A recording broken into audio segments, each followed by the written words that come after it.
sarap. Ilan? Isa lang po. 6. Oh my. Ito be, oh. Ay, be, pakisabi sa mama mo ha, yung utang nyo ha. Hindi pa kayo nagbabayad eh. O sige po. Sasabihin ko po kay mama.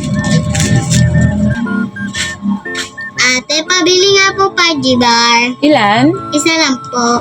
10. Ito be, oh. Ate, pag napuno yung elekansya ko, doon na kita babayadan. Wow. Kasi ni mama, bubuksan niya daw po pag puno na po yung alikansya po namin. Bakit? Ilan pa ba yung kulang ng alkansya nyo para mapuno? Siguro 100.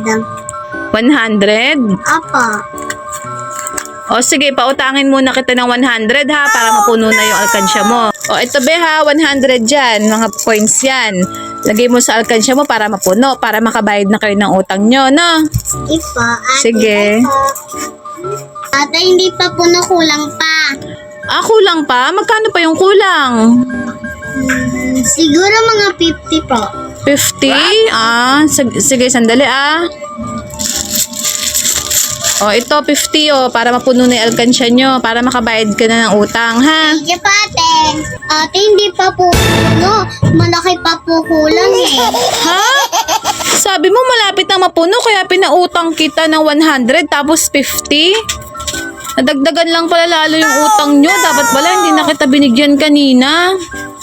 Sige po, ate. Lista niyo na lang po yung utang ko.